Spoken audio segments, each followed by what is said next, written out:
বোৱাৰীৰ শালীন পোছাক কিয় কেইটামান ডলাৰৰ বাবে উলংগ হ'বলৈ আৰম্ভ কৰিছে? অসমীয়া জীয়ৰী বোৱাৰীৰ ভাল লগা হাঁহিটো, ভাল লগা উৰণিখন, ভাল লগা কাপোৰ সাজ কিয় কেইটামান ডলাৰৰ বাবে উলংগ হ'বলৈ আৰম্ভ কৰিছে?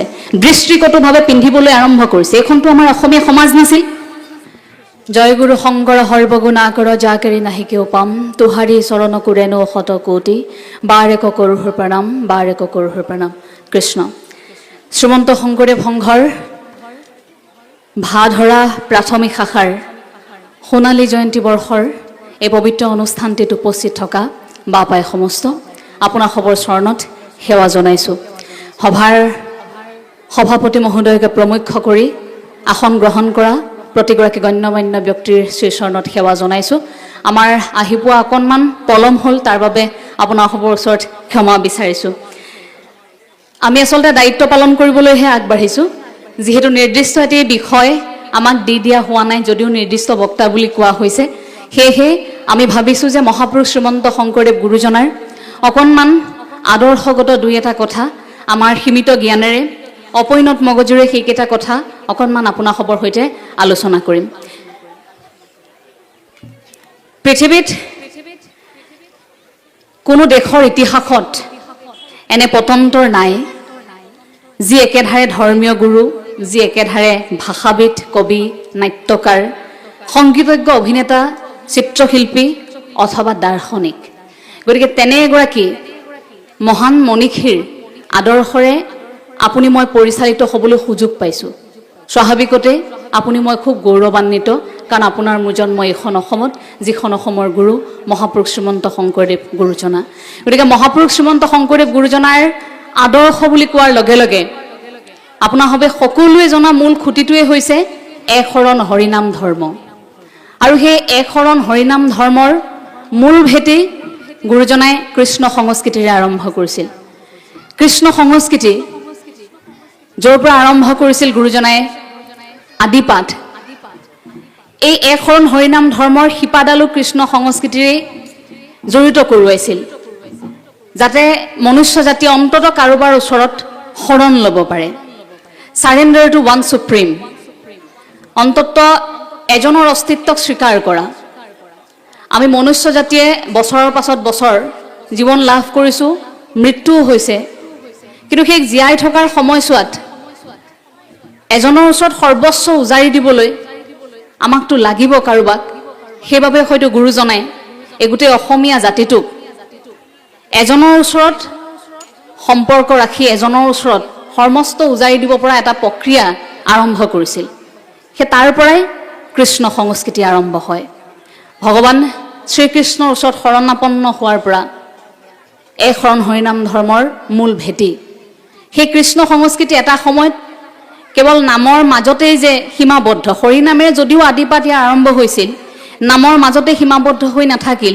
ই লাহে লাহে অসমৰ কলা কৃষ্টি, অসমীয়া সমাজৰ দৈনন্দিন জীৱনত সম্পৃক্ত হৈ পৰিলে কৃষ্ণ সংস্কৃতি। ভিন্ন লোককথা, ভিন্ন পৰম্পৰা, ভিন্ন লোক সংস্কৃতিৰ সৈতে ওতঃপ্ৰোতভাৱে কৃষ্ণ সংস্কৃতি জড়িত হৈ পৰিল। তাৰ উদাহৰণ আমি দেখিবলৈ পাওঁ। আমাৰ আনকি হুঁচৰি যোৱাৰ আৰম্ভণিটো সেই কৃষ্ণাই মূৰতে বকুল ফুল এপাহি নিয়ৰ পাই মুকলি হ'ল, তাতো কৃষ্ণ সংস্কৃতিৰ সম্পৰ্ক এটা আহি পৰিল লাহে লাহে। গতিকে কৃষ্ণ সংস্কৃতি তেনেকৈ সৰ্বত্ৰ আচলতে বিয়পি পৰিল। গতিকে গুৰুজনৰ আদৰ্শৰ সেই প্ৰথম দিশটো তেনেধৰণৰ, যেনেধৰণে ৰজা নৰনাৰায়ণৰ ৰাজসভাত বৃন্দাবনী বস্ত্ৰ আমাৰ বাবে সৰ্বশ্ৰেষ্ঠ উপহাৰ বুলি আমি কওঁ, সেয়াও কিন্তু কৃষ্ণ সংস্কৃতিৰে এক সৰ্বশ্ৰেষ্ঠ উপহাৰ। গতিকে গুৰুজনাই সেই কৃষ্ণ সংস্কৃতিৰ শিপাডাল আপোনাক মোক ধৰিবলৈ শিকাই থৈ গৈছিল। গতিকে প্ৰথম আদৰ্শগত কথা বুলি কোৱাৰ লগে লগে আপুনি মই পোনছাতে অনুভৱ কৰিব পাৰোঁ যে এক শৰণ হৰিনাম ধৰ্ম আৰু ইয়াৰ ভেটি কৃষ্ণ সংস্কৃতি। আৰু ইয়াৰ পাছতেই জাতিভেদ আৰু সামাজিক বৈষম্যৰ বিৰোধিতা। গুৰুজনাই যেতিয়া ভকতক শৰণ দিছিল তেতিয়া উপাধি আঁতৰাই লৈছিল। মোৰ কাষলৈ ভকত আহিব লাগে, ভকতে শৰণ ল'ব লাগে ঈশ্বৰৰ ওচৰত, ইয়াত উপাধিবোৰৰ প্ৰয়োজন নাই। সেইবাবে উপাধিক প্ৰাধান্য দিয়া নাছিল, সকলো ভকত আছিল, নামবোৰ আছিল, ভকত আছিল, কিন্তু উপাধিবোৰ নাছিল। উপাধিবোৰ আঁতৰাই লোৱাটো বিচাৰিছিল। আজিৰ পৰা 500 বছৰ আগত যদি গুৰুজনাই সেই চিন্তাটো কৰিছিল, কিয় কৰিছিল? কাৰণ হয়তো গুৰুজনাই সেইখিনি মুহূৰ্ততে অনুভৱ কৰিব পাৰিছিল যে মনুষ্য জাতি এদিন জাতিক লৈ কাজিয়া কৰিব, নিজৰ জনগোষ্ঠী বুলি কাজিয়া কৰিব, এটা জাতি আনটো জাতিৰ পৰস্পৰ সন্মান নোহোৱা হ'ব। এই জাতিটো এটা জাতিয়ে আনটো জাতিক নিজক উপস্থাপন কৰিবলৈ গৈ আক্ৰমণ কৰিব, কেতিয়াবা কাজিয়া কৰিব, আমাৰ মাজত বৈষম্যতাৰ ভাৱ আহিব পাৰে। সেইবাবে সেই উপাধিক প্ৰাধান্য দি সকলোকে ভকত সজাই গুৰুজনে শৰণ দিয়াৰ ব্যৱস্থাটো কৰিছিল। গতিকে গুৰুজনৰ সেই সাম্যবাদৰ ধাৰণাটো আৰু এই জাতিভেদ লগতে সামাজিক বৈষম্যৰ যিটো বিৰোধিতা, সেইটো এক সৰ্বকালৰ মই সৰ্বশ্ৰেষ্ঠ খোজ বুলি অনুভৱ কৰোঁ গুৰুজনাৰ। সেই খোজটো খুব কটকটীয়া আছিল সেইখিনি মুহূৰ্তত, কিন্তু কালক্ৰমত এতিয়া লাহে লাহে আমি সেইখিনি অনুভৱৰ পৰা ক'ৰবাত অসমীয়া জাতিটো যেন আঁতৰি আহিছোঁ। কিন্তু সেইটোৰ এতিয়া অন্তত বহু প্ৰয়োজনীয়তা আমি অনুভৱ কৰোঁ, খুবেই প্ৰাসংগিক হৈ পৰিছে সেই কথাটো। কিয় প্ৰাসংগিক সেইটো আপোনালোকে সংবাদ মাধ্যমৰ ভিন্ন বা বাতৰি চালেই আপোনালোকে অনুভৱ কৰিব পাৰিব। সামাজিক মাধ্যমৰ পৰা আৰম্ভ কৰি প্ৰত্যেকটো মুহূৰ্তত আমাৰ মাজত সঘনে দেখা দিয়া গোষ্ঠীগত সংঘৰ্ষ, জাতিগত সংঘৰ্ষ, মই মোৰ জাতি এই ধৰণে থিয় দিয়াৰ এটা মানসিকতা, আমি আমাৰ জাতিটো এই শব্দটোৰ পৰা মই মোৰ জাতি হোৱালৈ ক'ৰবাত এটা পৃথকতা আহি পৰিছে। গতিকে গুৰুজনাই সেইখিনি কিন্তু খুব স্পষ্টভাৱে অনুভৱ কৰি নিজৰ আদৰ্শত সেই কথাটোৰ সংযোজন ঘটুৱাইছিল। মানৱতাবাদ আৰু নৈতিক জীৱন, ইয়াৰ পাছতেই মানৱতাবাদ আৰু নৈতিক জীৱন বুলি ক'লেই মই মহাপুৰুষ শ্ৰীমন্ত শংকৰদেৱ গুৰুজনাৰ প্ৰসংগটো এইবাবেই সকলোকে শীৰ্ষত ৰাখিব বিচাৰোঁ, কাৰণ সেই বিষয়বস্তুটো প্ৰত্যেকটো সময়তে প্ৰাসংগিক। আজিৰ সময়ত আপুনি অকলশৰে থকাৰ সময়খিনিত যদি অনুভৱ কৰে যে এই সমাজখন আজিৰ পৰা পূৰ্বৰ সমাজখনৰ সৈতে কি মিল আছে, কি ব্যতিক্ৰম আছে, তেতিয়া আপোনাৰ চকুৰ সন্মুখত ধৰা দিয়া সেই সাধাৰণ শব্দবোৰেই হ'ব শ্ৰদ্ধা, মৰম, ভকতি, ত্যাগ, ন্যায়, সদাচাৰ, পৰোপকাৰ, এই কথাবোৰ, এই শব্দবোৰ। ক'ৰবাত শ্ৰদ্ধা, ভকতি, সেৱা, আদৰ, মৰম, সন্মান, এইবোৰ কেৱল বঁটা, বাহন, গামোচা পিন্ধোৱা, সেৱা কৰা, অনুষ্ঠান এটাত আনুষ্ঠানিকতা ৰক্ষা কৰা, সেইবোৰৰ মাজতে শেষ হৈ গৈছে নেকি? ক'ৰবাত আমি এজনে আনজনক জনাবলগীয়া শ্ৰদ্ধা, মানুহ হিচাপে এজনে আনজনক কৰিবলগীয়া সেৱা অকণমান সময়ৰ আনুষ্ঠানিকতাৰ মাজতেই শেষ হৈছে নেকি? প্ৰকৃতাৰ্থত প্ৰত্যেকগৰাকী সন্তানে নিজৰ কৰ্তব্য, পিতৃ মাতৃৰ প্ৰতি শ্ৰদ্ধা ভকতি, প্ৰত্যেকগৰাকী পিতৃ মাতৃৰ কৰ্তব্য সন্তানৰ প্ৰতি আদৰ, মৰম, সন্মান, প্ৰতিখন সমাজৰ জ্যেষ্ঠৰ প্ৰতি, কনিষ্ঠৰ প্ৰতি, সেই শিপাডাল একেই আছেনে বাৰু? নৈতিক জীৱন, মানৱতাবাদ গুৰুজনাৰ আদৰ্শৰ আটাইতকৈ শক্তিশালী এটা দিশ আছিল। কাৰণ গুৰুজনে যি সময়ত এই এখন হৰিনাম ধৰ্মৰ প্ৰচাৰ কৰিছিল, সেয়া মানুহৰ সেৱাৰে আৰম্ভ হৈছিল। তাত মানৱতাবাদৰ কথা আছিল, তাত নৈতিক জীৱনৰ কথা আছিল যে ভকত এজন কেনেকৈ আহিব, কি পিন্ধি আহিব, কেনেকৈ বহিব, কেনেকৈ কথা পাতিব, এজন মনুষ্যই মানুহ হিচাপে গোটেই জীৱনটোত কেনেকুৱা আচৰণ নকৰিব, সেই আৰম্ভণিখিনি আমি গুৰুজনাৰ আদৰ্শত পাওঁ। কিন্তু এতিয়া তাৰ বাবে আমি প্ৰশিক্ষণ ল'বলগীয়া হয়, আমি নতুনকৈ প্ৰশিক্ষণ ল'বলগীয়া হয়। আমি কেনেকৈ আচৰণ কৰিম, কেনেকৈ কথা ক'ম, কেনেকৈ হাঁহিটো মাৰিম, কেনেকৈ কি কৰিম, নহ'লে গোটেই সমাজখনত লাহে লাহে এনেকুৱা এটা বিৰূপ প্ৰক্ৰিয়াৰ সৃষ্টি হ'বলৈ গৈছে, আপুনি বেছি ডাঙৰকৈও হাঁহিব নোৱাৰে, কাৰণ সমাজে আপোনাক দুখ ধৰিব। আপুনি ডাঙৰকৈ কান্দিবও নোৱাৰে, আপুনি বেছিকৈ খঙো কৰিব নোৱাৰে, আপুনি বৰ বেছিকৈ কথাও পাতিব নোৱাৰে, কথা কমায়ো পাতিব নোৱাৰে, কাৰণ গোটেই সমাজখন ৰৈ আছে আপোনাক কেৱল সমালোচনা কৰিবৰ বাবে, আপোনাক বিতৰ্ক কৰিবৰ বাবে। এই যে নৈতিক জীৱন, ইয়াৰ মই এটা উদাহৰণ দিব বিচাৰিছোঁ যে আমি কেনেকুৱা এটা পৰ্যায়লৈ লাহে লাহে গতি কৰিছোঁ। সমাজ যে সলনি হৈছে, সম্পৰ্কৰ যে ফাট মেলিছে, অনুভৱবোৰ যেন ক'ৰবাত লাহে লাহে নোহোৱা হৈছে, আমি ইমান বেছি কৃত্ৰিম, আমি ইমান বেছি ব্যস্ত জীৱন এটা কটাবলৈ লাহে লাহে আগবাঢ়িছোঁ। লক্ষ্ণৌৰ এটা কাহিনী মই কেইবাখনো মঞ্চত কৈছোঁ, কিন্তু আজি ইয়াত কোৱাটো প্ৰাসংগিক বুলি ভাবিছোঁ, কাৰণ নতুন প্ৰজন্মৰ কেইবাগৰাকী ইয়াত মই উপস্থিত থকা দেখিছোঁ। লক্ষ্ণৌৰ এটা কাহিনী, এজন ব্যক্তি বৰ হেঁপাহেৰে বহু কষ্ট কৰি সেনা বিষয়া হিচাপে চাকৰিত যোগদান কৰিলে।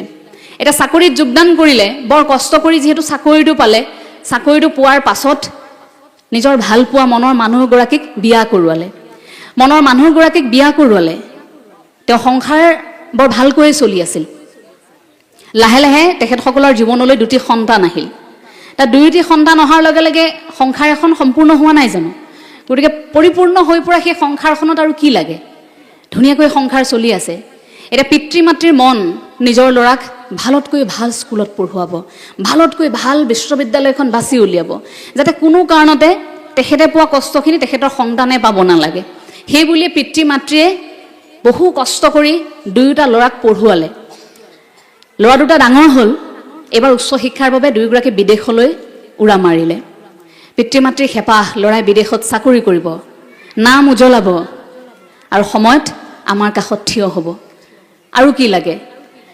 লগে লগে ল'ৰা দুটা বিদেশলৈ যে পঠিয়ালে তাতে শিক্ষা শেষ কৰি দুয়োটাই তাতে চাকৰি পালে লেঠা লাগিল সেইখিনিতে যেতিয়া চাকৰি পালে তাত চাকৰি পোৱাৰ লগে লগে দুয়োগৰাকীৰ সময় নোহোৱা হ'ল জীৱনত এতিয়া মাকৰ মন ল'ৰাক নেদেখাকৈ থাকিব নোৱাৰে গতিকে মাকে বাৰে প্ৰতি কৈ থাকে ঘৰৰ বাপজনক মানুহজনক কৈ থাকে যে দুয়োটাক চাবলৈ মোৰ বৰ মন গৈছে ইমান দিন হ'ল দেখা নাই তুমি চিঠি এখনকে লিখাচোন তেওঁ বোলে ৰবা দুয়োটা ব্যস্ত হৈ আছে নতুনকৈ চাকৰিত যোগদান কৰিছে আহিব নহয় এতিয়া নিলিখো দিয়া সিহঁতে আমনি পাব বোলে লিখাচোন মোৰ বৰকৈ চাবলৈ মন গৈছে সেই বুলি কোৱাত তেওঁ চিঠি এখন পঠিয়ালে ল'ৰা দুটালৈ বোলে মাৰে বৰকৈ মনত পেলাই আছে সময় পালে দুয়োটা এবাৰ আহি যাবি নাই চিঠিৰ উত্তৰ নাপালে মাকে আকৌ সুধিলে চিঠিখন দিলে নে বাৰু আপুনি বোলে দিলোঁ সিহঁতে চাগে সময় পোৱা নাই আকৌ এখন চিঠি পঠিয়ালে তেনেকৈ কেইবাখনো চিঠি পঠিয়ালে চিঠিৰ উত্তৰ নাই চিঠিৰ উত্তৰ নাপালে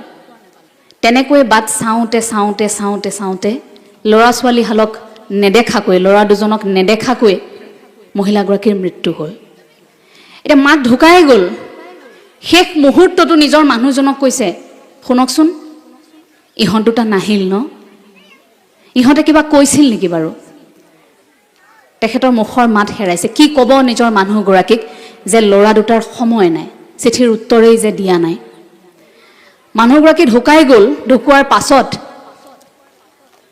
সেইবাৰ অকণমান তেওঁৰ খং উঠিছে পিতৃৰ খং উঠিছে আৰু এখন নিজৰ ল'ৰা দুটালৈ চিঠি লিখিছে বোলে তহঁতলৈ বাট চাওঁতে চাওঁতে মাৰ গ'লগৈ যদি পাৰ অন্তত মাৰৰ শেষ বিদায়টো দিবলৈ তহঁত দুয়োটা আহিবি মই বাট চাই থাকিম তহঁত নহালৈকে মাৰৰ অন্ত্যেষ্টিক্ৰিয়া নকৰোঁ এতিয়া চিঠিখন পঠিয়ালে চিঠিৰ পাছত সেইকেইটা দিন শৱদেহটো তাত থৈ দিয়া হৈছে বিদেশৰ পৰা ল'ৰা আহিলেহে তেওঁৰ মৃতদেহটো সৎকাৰ কৰিব অন্ত্যেষ্টিক্ৰিয়া কৰিব গোটেই কাম কাজখিনি কৰিব সকলো অপেক্ষাত আছে ল'ৰা দুটা আহিব কিন্তু তাৰে এজন নাহিল আহিল সৰুজন এতিয়া সৰুজন আহিল দেউতাকে গৈ সুধিছে সৰু পোপা তুমিহে আহিলা দেখোন দাদা কিয় নাহিল ডাঙৰ পোপা কিয় নাহিল মোক কোৱাচোন তেওঁ ক'বলৈ বেয়া পাইছে প্ৰথমে অকণমান বোলে কিয় নাহিল সেইবাৰ অকণমান খঙত সুধিছে দেউতাকে মই ইমানকৈ মতাৰ পাছতো তোমালোক দুয়োটা আহিব নোৱাৰিলা একেলগে দাদা কিয় নাহিল কোৱা তেতিয়া সি অকণমান তলমূৰ কৰি সৰু সন্তানে উত্তৰ দিছে দাদাই আচলতে মোক ভগাই দিলে আমাৰ যিহেতু সময় নাই ছুটি নাপাওঁ আমি গতিকে দাদাই মোক ক'লে মাৰ মৰোতে তুমি যোৱা দেউতা ঢুকালে মই যাম গতিকে আমি দুয়োটাই ভগাই ল'লোঁ দেউতা মাৰ ঢুকাওঁতে মই আহিছোঁ তুমি ঢুকালে দাদা আহিব সেই মানুহজন দৌৰ মাৰি গৈছে ভিতৰলৈ দৌৰ মাৰি গৈ ভিতৰত এটা গুলিৰ শব্দ মাত্ৰ শুনিছে ৰাইজে দৌৰা দৌৰিকৈ গৈছে কোঠাটোত নাই তেওঁ পিষ্টলেৰে মূৰত গুলিয়াই আত্মহত্যা কৰিছে এখন চিঠি লিখি থৈ গৈছে ডাঙৰ ল'ৰাটোলৈ তাত লিখিছে ডাঙৰ বোপা তুমি আহিব নালাগে দিয়া তুমি যিহেতু যথেষ্ট ব্যস্ত গতিকে সৰু ভাইটিয়ে কামখিনি কৰি থৈ যাওক সৰু বোপাই কামখিনি কৰি থৈ যাওক মই অকণমান তোমালোকৰ বাবে কামখিনি সহজ কৰি দিলোঁ সেইবাবে মই গুচি আহিলোঁ এতিয়া আপুনি অনুভৱ কৰক আজিৰ তাৰিখত আমি ইমানেই ব্যস্ত এটা লোভনীয় বেতনৰ চাকৰি পিতৃ মাতৃ এফালে মাতৃ নৰীয়া দেহাত ৰৈ ৰৈ চাম বুলি গুচি গ'ল পিতৃ নোহোৱা হৈ গ'ল অথচ সেইখিনি মুহূৰ্তটো আহিবৰ বাবে অকণমান সময় সেইবোৰ কেনেকৈ হ'বলৈ আৰম্ভ কৰিছে আমাৰ মাজত আমি ইমান বেছি ব্যস্তনে আমাৰ নিজৰ মানুহজনৰ কাৰণে ঘৰখনত সময় নাই আমি পিতৃ মাতৃৰ বাবে অকণমান সময় উলিয়াব নোৱাৰোঁ এই যে সন্মান শ্ৰদ্ধা আদৰ মৰম ত্যাগ পৰোপকাৰ সদাচাৰ এই যে নৈতিকতাৰ কথাবোৰ কৈছোঁ সেইবোৰ ক'ৰবাত প্ৰশ্নবোধক হৈ ৰয় এনেকুৱা কাহিনীবোৰৰ বাবে যেতিয়া বাতৰিত এই ধৰণৰ কাহিনীবোৰ পঢ়িবলৈ পাওঁ সেইটো মোৰ বাবে এটা ডাঙৰ প্ৰশ্ন হৈ পৰে যে কথা কৈছোঁহে কৈছোঁ আলোচনা কৰিছোঁহে কৰিছোঁ ক'ৰবাত এতিয়াও সেই কৃত্ৰিমতা এনেকুৱাকৈ গ্ৰাস কৰিবলৈ আৰম্ভ কৰিছে আমাক ইমান যান্ত্ৰিক কৰিবলৈ আৰম্ভ কৰিছে ক'ৰবাত সেই আত্মিক সম্পৰ্কবোৰ আমাৰ নোহোৱা হৈছে আৰু আত্মিক সম্পৰ্কবোৰ লাহে লাহে দুৰ্বল হোৱাৰ বাবে আমি মানসিকভাৱে অকণমান দুৰ্বল অনুভৱ কৰোঁ আৰু তেতিয়াই এখন সমাজ থুনুকা হয় প্ৰথমে এখন ঘৰ থুনুকা হয় সেই ঘৰখন থুনুকা হোৱাৰ লগে লগে এখন সমাজ থুনুকা হয় কিন্তু গুৰুজনাই সেই সমাজখন থুনুকা নহওক বুলি ভাবিয়েই সাহিত্য সংস্কৃতিৰ মাজেৰে সমাজৰ এটা জাগৰণৰ সৃষ্টি কৰিছিল গুৰুজনে প্ৰথমে সমাজ জাগৰণত আৰম্ভ কৰা নাছিল প্ৰথমে ব্যক্তি বিশেষে জাগৰণৰ সৃষ্টি কৰিছিল কাৰণ বৰগীত এভাগী শুনাৰ লগে লগে আপোনাৰ হৃদয়ত যিটো কম্পন হয় এভাগী ভাওনা চোৱাৰ লগে লগে ভাওনাৰ আৰম্ভণিত যেতিয়া গায়ন বায়ন প্ৰদৰ্শন কৰা হয় আপুনি ক'ব নোৱাৰাকৈ আপোনাৰ মুখ দুখ খাই যায় শ্ৰদ্ধাত আপুনি সেইখিনি মুহূৰ্তত ক'ব নোৱাৰাকৈ ঈশ্বৰক কামনা কৰি থাকে মনে মনে সেইখিনি মুহূৰ্তত দবাটো যেতিয়া সন্ধিয়া আপুনি শুনিবলৈ পায় আপোনাৰ হৃদয়খনৰ কৰবাত স্পন্দন এটা আপুনি অনুভৱ কৰে গতিকে গুৰুজনাৰ সেই সাহিত্য সংস্কৃতিৰ অৱদানবোৰ প্ৰত্যেকটো যেতিয়া আপুনি অনুভৱ কৰে আপোনাৰ হৃদয়খনত অসমীয়া হিচাপে এটা জাগৰণ হয় এটা কম্পন হয় অনুভৱ এটা হয় সেই ব্যক্তি বিশেষে জাগৰণটো সৃষ্টি কৰিবৰ বাবে গুৰুজনাই সেইখিনি মাধ্যমৰ সহায় লৈছিল কাৰণ এজন ব্যক্তিৰ হৃদয়খন যেতিয়া নকবিব তেওঁ সমাজখনৰ লগত কেতিয়াও সেই এডাল বান্ধোনত থাকিব নোৱাৰিব প্ৰত্যেকৰ যেতিয়া হৃদয়খনত সেই জাগৰণটো থাকিব ব্যক্তি বিশেষে যেতিয়া এটা সম্পৰ্কত থাকিব তেতিয়া সমাজখনৰ সম্পৰ্কটো শক্তিশালী হয় সেইবাবে প্ৰথমে ব্যক্তি বিশেষে জাগৰণ আৰম্ভ কৰিছিল তাৰ পাছতে সমাজখন সাহিত্য সংস্কৃতিৰ মাধ্যমেৰে গোটেই সমাজখনত এটা জাগৰণৰ সৃষ্টি কৰিবলৈ চেষ্টা কৰিছিল আমাৰ গুৰুজনে ইয়াৰ পৰৱৰ্তী গুৰুজনাৰ আদৰ্শৰ অন্যতম এক মূল ভেটিৰ কথা আপোনালোক সকলোৱে জানে নামঘৰ আৰু সত্ৰৰ ব্যৱস্থা সমাজৰ নৈতিক এখন মঞ্চ আমি প্ৰত্যেকেই জানো নামঘৰ কেৱল গুৰুজনাৰ সৃষ্টিৰাজিৰ প্ৰচাৰ প্ৰসাৰ কৰা মাধ্যমেই নহয় বা ভগৱান শ্ৰীকৃষ্ণ আৰাধনাৰ প্ৰাণকেন্দ্ৰই নহয় নামঘৰ এক গণতান্ত্ৰিক এনে মঞ্চ য'ত সমাজৰ বহু সিদ্ধান্তৰ মুখনি মৰা হয় ভাল বেয়া বহু দিশৰ আলোচনা সমাজখনে সেই নামঘৰত হোৱা নামঘৰৰ মজিয়াৰ আলোচনা সেই সিদ্ধান্ত বৰমূৰীয়াসকলে লোৱা সিদ্ধান্তৰ বাবে অপেক্ষাও কৰে এটা সময়ত নামঘৰ বা আদালত নামঘৰ বা সত্ৰ আমাৰ বাবে আদালত তেনেধৰণৰ এটা পৰ্যায়লৈ গতি কৰিছিল গতিকে গণতান্ত্ৰিক সেই মঞ্চখনত সকলোৱে উচ্চ নিচ কোনো ধৰণৰ জাতিৰ ভেদাভেদ নথকাকৈ সকলোৱে একেলগে নামঘৰত বহি প্ৰত্যেকটো গণতান্ত্ৰিক সিদ্ধান্ত ল'ব পৰা এটা পৰিৱেশৰ সৃষ্টি কৰিছিল গুৰুজনাই হয়তো দূৰদৰ্শী চিন্তাধাৰাৰে সেইখিনিৰ পৰিকল্পনা কৰিছিল আৰু ইয়াৰ পিছতে সেই সহনশীলতা আৰু সহাৱস্থান গুৰুজনাৰ আদৰ্শৰ অন্যতম এটা ভাল লগা কথা আছিল সহনশীলতা আৰু সহাৱস্থান আমি যদি অকণমান সেই দিশটো চাওঁ যে সহনশীলতা কাক সহ্য কৰিব লাগে এতিয়া প্ৰথমে মানুহ সহ্য কৰাৰ কথাটোৱে আলোচনা কৰোঁচোন যে মানুহ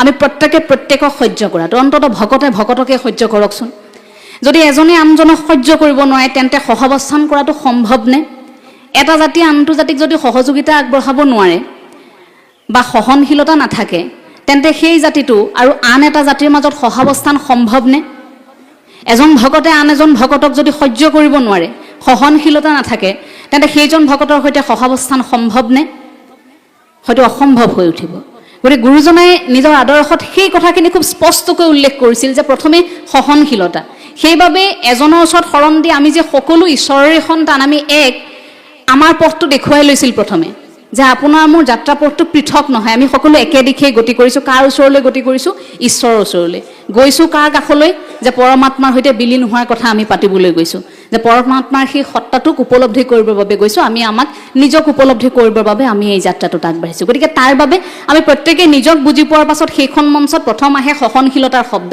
যে আমি সহ্য কৰিম প্ৰত্যেকেই যিমান যি ধুমুহা নাহক যিমান যি প্ৰত্যাহ্বান নাহক আৰু সহনশীলতাৰ পাছতেই আমি সহাৱস্থান কৰিম আমি একেলগে থাকিম একেলগে থকাৰ সেই মানসিকতা গুৰুজনাৰ সেই দিশটো খুব স্পষ্টকৈ প্ৰকাশ পায় আমি ভাবোঁ যে গুৰুজনাৰ দাৰ্শনিক দৃষ্টিভংগীৰ ক'ৰবাত আলোচনা এতিয়াও অসমত কম হৈছে নামঘৰৰ ভিতৰত গুৰুজনাৰ সৃষ্টিৰাজিৰ চৰ্চা কেৱল নামঘৰৰ ভিতৰতেই শ্ৰীমন্ত শংকৰদেৱ গুৰুজনাৰ আলোচনা আৰু এনেকুৱা এখন সভা সমিতিত গুৰুজনাৰ আদৰ্শৰ চৰ্চা ইমানৰ মাজতে যদি সীমাবদ্ধ থকা যায় তেন্তে আমি কামনা কৰি থকা সপোনটো বা মনত পুহি ৰখা সেউজীয়া সপোনটো হয়তো কেতিয়াও পূৰণ নহ'ব যদি এতিয়াও একাংশ লোকে গুৰুজনাৰ তিৰুভাৱ তিথিটো বা গুৰুজনাৰ জন্ম জয়ন্তীটো ৰাজহুৱা বন্ধ বুলি ভাবিবলৈ লয় তেন্তে সেইটোৰ বা তাতকৈ আৰু দুৰ্ভাগ্যজনক হয়তো একোৱেই নাথাকিব এতিয়াও অসমৰ একাংশ লোকৰ বাবে তিৰুভাৱ তিথিটো ৰাজহুৱা এটা বন্ধ গতিকে সেই দিনটো নিজৰ সৈতে একেলগে সময় পাৰ কৰে সেই দিনটো আমাৰ একো কৰণীয় নাই বুলি অনুভৱ কৰে কিন্তু গুৰুজনাৰ বাবে এটা দিন আমি যদি বিশেষভাৱে উলিয়াবই নোৱাৰোঁ অসমে বা আমি আয়োজনেই কৰিব নোৱাৰোঁ বা আমি চৰ্চাই কৰিব নোৱাৰোঁ গুৰুজনাৰ সৃষ্টিৰাজিক আমি প্ৰচাৰ প্ৰসাৰত ক'ৰবাত আমিয়েই থমকি ৰৈছোঁ তেন্তে আপুনি মই এইটোও যুক্তি নাই যে প্ৰতি মুহূৰ্তত নতুন প্ৰজন্মই নকৰে নতুন প্ৰজন্ম আধ্যাত্মিক নহয় বুলি দুখটো নতুন প্ৰজন্মলৈ ঠেলি দিম আমি ভাবোঁ আমি অনুভৱ কৰোঁ যে এইখন সমাজত নতুন প্ৰজন্মক বহুবাৰ বহু সময়ত জগৰীয়া কৰা হ'ল এতিয়া অন্তত নতুন প্ৰজন্মক জগৰীয়া কৰাটো বাদ দিব লাগে। এতিয়া অন্তত সেই কথাবোৰ এৰিব লাগে। অন্তত আমাৰ নতুন প্ৰজন্মই যেনেকৈ ওলাই আহিছে কান্ধত খোলটো লৈ, নতুন প্ৰজন্মই বৰগীত ভাগ গাবলৈ ওলাই আহিছে, ভাওনা কৰিবলৈ ওলাই আহিছে, সেইসকলক এতিয়া সাহস দিয়াৰ সময়। আমি ভাবোঁ ভিন্ন প্ৰান্তত যিসকল নতুন প্ৰজন্মৰ যুৱক যুৱতী গুৰু সংস্কৃতিৰ সৈতে জড়িত হ'বলৈ আগবাঢ়ি আহিছে, সেইসকলক এতিয়া সাহস দিয়ক। বহু সময়ত আমি আলোচনা কৰিলোঁ, সমালোচনা কৰিলোঁ, এতিয়া অন্তত সেইসকলক আমি সাহস দি নতুন প্ৰজন্মক মানসিকভাৱে সবল হৈ এইখন অসমত গুৰুজনাৰ সৃষ্টিৰাজিক জীয়াই ৰখাৰ ক্ষেত্ৰত কাম কৰিবলৈ এক উৎসাহ যোগোৱাৰ মই দায়িত্ব আছে বুলি অনুভৱ কৰোঁ প্ৰতিগৰাকী অসমীয়াৰ। কাৰণ সেইখিনি কৰিলেহে আমাৰ অসমীয়া জাতিটো সবল স্থিতিত যুগ যুগান্তৰলৈ জিলিকি থাকিব। সেইটো প্ৰত্যেকগৰাকী অসমীয়াৰ দায়িত্ব আৰু কৰ্তব্য বুলি আমি অনুভৱ কৰোঁ।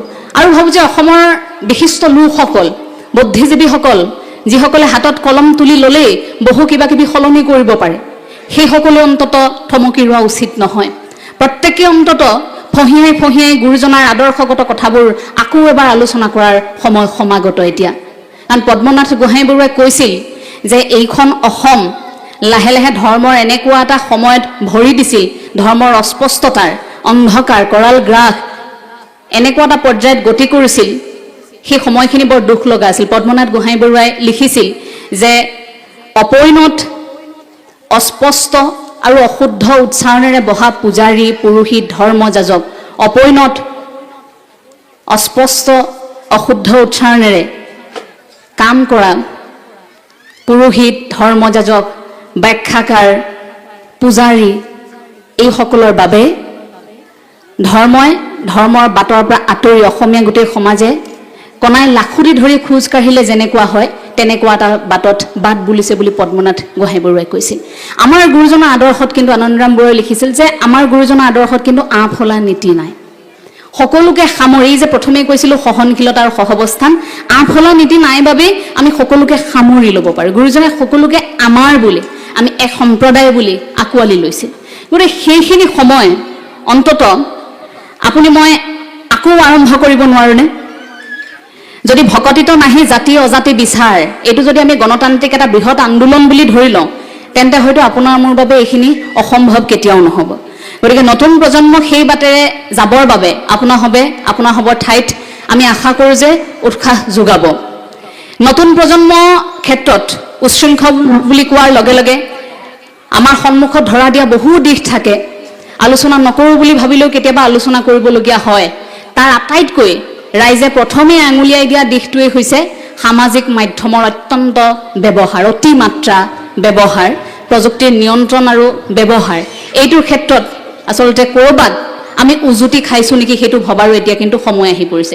কাৰণ এই সামাজিক মাধ্যমটো লাহে লাহে আমাৰ ভাল লগা সময়বোৰ কিন্তু ক'ৰবাত বেয়া কৰি আহিছে। ইয়াৰ দুটা দিশ আছে, ভাল লগাও আছে, বেয়া লগাও আছে। কিন্তু নেতিবাচক কথাবোৰ আমাৰ ইমান প্ৰচাৰ হয়, মানুহক যে নেতিবাচক কথাই প্ৰভাৱিত কৰে তাৰ উদাহৰণ বহু সময়ত ভিন্ন বিতৰ্কত মই স্পষ্টকৈ দেখিবলৈ পাইছোঁ। কাৰণ সমালোচনা কৰিবৰ বাবে কাকো যোগ্যতাটো নালাগে। গতিকে সামাজিক মাধ্যমত এনেকুৱাও বহু সময় পাৰ কৰিছোঁ যে এনেকুৱা এজন বৰেণ্য ব্যক্তিক এফালৰ পৰা আক্ৰমণ কৰা হৈছে, যিজনে আক্ৰমণ কৰিছে সেইজনে সেই ব্যক্তিগৰাকীৰ বিষয়ে কতও নাজানে। মই খুব কষ্ট পাইছিলোঁ। তেনে বহু ব্যক্তি আছে যিসকলে গোটেই জীৱনটো শংকৰী সংস্কৃতিত উজাৰি দিলে, সেইসকল ব্যক্তিক আক্ৰমণ কৰা হয় সামাজিক মাধ্যমত। আৰু যিসকলে আক্ৰমণ কৰে সেইসকলৰ আকৌ যোগ্যতা যদি আপুনি চায়, তেন্তে তালিকাখন আপুনি শেষৰ পৰা আৰম্ভ কৰিব লাগিব। গতিকে আমাৰ তেনেকুৱা এটা পৰিৱেশ কিয় হ'বলৈ আৰম্ভ কৰিছে? এই সামাজিক মাধ্যমটো অসমীয়া সমাজে নোপোৱাই পোৱা দি কিয় পাইছে? সেইটো খুব আচৰিত হওঁ। প্ৰতিখন মঞ্চতে এই বিষয়বস্তুটো থাকেই, ক'বলৈ দিয়ে যে আমাৰ ঠাইখিনিত যথেষ্ট সমস্যাৰ সৃষ্টি হৈছে, নতুন প্ৰজন্ম অন্ততঃ এইষাৰ কথা কৈ থৈ যাওক। এইটো প্ৰত্যেকৰে দাবী থাকে। কিয় হ'বলৈ আৰম্ভ কৰিছে লাহে লাহে? আমাৰ ভাল লগা সময়বোৰ কেৱল হাই গাইজৰ মাজতে কিয় সীমাবদ্ধ হৈ ৰৈছে? জীয়ৰী বোৱাৰীৰ শালীন পোছাক কিয় কেইটামান ডলাৰৰ বাবে উলংগ হ'বলৈ আৰম্ভ কৰিছে? অসমীয়া জীয়ৰী বোৱাৰীৰ ভাল লগা হাঁহিটো, ভাল লগা উৰণিখন, ভাল লগা কাপোৰ সাজ কিয় কেইটামান ডলাৰৰ বাবে উলংগ হ'বলৈ আৰম্ভ কৰিছে? দৃষ্টিকটুভাৱে পিন্ধিবলৈ আৰম্ভ কৰিছে। এইখনতো আমাৰ অসমীয়া সমাজ নাছিল। আমি সেইখিনিতে মাত্ৰ কেইটামান টকাৰ বাবে, কেইটামান মাত্ৰ আমেৰিকান ডলাৰৰ বাবে সামাজিক মাধ্যমটোতে আমি অসামাজিক কাৰ্যকলাপ কৰিলোঁ। আমি ঘৰখনত আমাৰ সন্তান বা আমাৰ সমাজখনক আমি কি কৰিম? এইটোও নহয় যে সামাজিক মাধ্যমে সকলো বিৰূপ প্ৰভাৱেই পেলাইছে, তাৰ মাজত প্ৰতিভাৰো বিকাশ হৈছে। কিন্তু প্ৰতিভা বিকাশ হোৱাৰ সমান্তৰালকৈ এই ধৰণৰ কৰ্মকাণ্ড যদি চলি থাকে, পুৱাৰ ভাগত অসমীয়া জাতিটোৱে জনাব লাগিছিল বোলে আপোনালোক সকলোলৈকে জনাইছোঁ ভোগালী বিহুৰ হিয়া ভৰা ওলগ, সকলো কুশলে থাকক। তাৰ সলনি আজিকালি শুনিবলৈ পাওঁ, hi guys, happy Bhogali Bihu. পৰিৱৰ্তনটো চাওক, এটা সৰু বাক্য, সেইটোও অসমীয়াত লাহে লাহে আঁতৰি গুচি গ'ল। মা দেউতা গৈ মামী পাপাটো কেতিয়াবা হ'লেই তাতো অতি আধুনিকতাৰ পৰশ। গতিকে শিপাডাল, সেই গুৰুজনাৰ আদৰ্শত থকা অসমীয়া জাতিটোৱে যিডাল শিপাৰ লগত সম্পৃক্ত হৈ আছিল, সেই শিপাডাল থৰক বৰক। এতিয়া শিপাডাল আমি খামুচি ধৰি থকাই নাই, সেই শিপাডাল এৰিছোঁ কিয়? আমিতো গ্ৰাম্যাঞ্চলত খুব কটকটীয়াকৈ তেনে পৰম্পৰাৰ শিপা ধৰি থাকে বুলি আমি অনুভৱ কৰোঁ। কিন্তু ক'ৰবাত আপুনি যদি ভালকৈ পৰ্যালোচনা কৰে যে নহয়, লাহে লাহে আমিও গ্ৰাম্যাঞ্চলতো লাহে লাহে শিপাডাল এৰিবলৈ আৰম্ভ কৰিছোঁ। কিয়? কাৰণ আমি আনক অনুকৰণ কৰিছোঁ, এনেভাৱে অনুকৰণ কৰিছোঁ, সেইবাবে আমি একেবাৰে ধনীও হ'ব পৰা নাই, একেবাৰে দুখীয়াও হ'ব পৰা নাই, মাজত আছোঁ মধ্যবিত্ত।